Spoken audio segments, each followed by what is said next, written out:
ঢাকা ১৪ আসনের বিএনপি মনোনীত প্রার্থী সানজিদা ইসলাম তুলি নতুন করে বিতর্কের কেন্দ্রবিন্দুতে। একটি প্রচারণা অনুষ্ঠানে তিনি প্রশ্ন তুলে বলেন, একজন পুরুষের ক্ষেত্রে 4টি বিয়ে করার অধিকার কে দিল?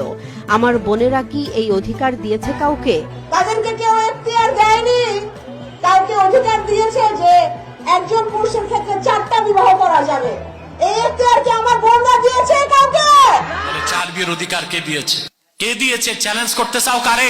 ইসলামকে চ্যালেঞ্জ করতে চাও? কারে খুশি করতে চাও? ভণ্ড মহিলা, লম্পট মহিলা কোথাকার! এখনো নির্বাচিত হও নাই, এখনই ইসলামকে চ্যালেঞ্জ করো। সংসদে যে বিজাতির তাবেদারি করবা, ক্ষমতায় যেতে দেওয়া হবে না, তওবা করতে হবে, সংশোধন হতে হবে।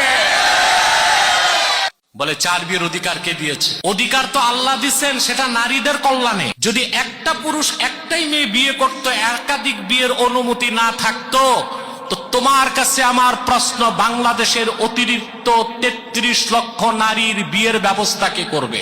বলে 4 বিয়ের অধিকার কে দিয়েছে? দেশে লাখ লাখ পুরুষ থাকতে তোমার রাজনীতি করার অধিকার কে দিয়েছে? তোমার বাপ নাই, ভাই নাই, স্বামী নাই, রাজনীতিতে আসছো কেন? সব জায়গায় সমান অধিকার চাও তো সেনাবাহিনীতে যাও। বলেন তো ভাই, পৃথিবীতে কোন একটা রাষ্ট্রের সেনাপ্রধান মহিলা দেখান তো। বাংলাদেশে এত সমান অধিকার চাও কেন? এই ভণ্ড মহিলা, নষ্টা ভ্রষ্টা মহিলাকে বলবো আমি, ওদের দাদা বুদ্ধিজীবী জাফরুল্লাহর সাথে আমার একটা ডিবেট হয়েছিল, ওই ডিবেটটা তাকে দেখতে বলবো। সেখানে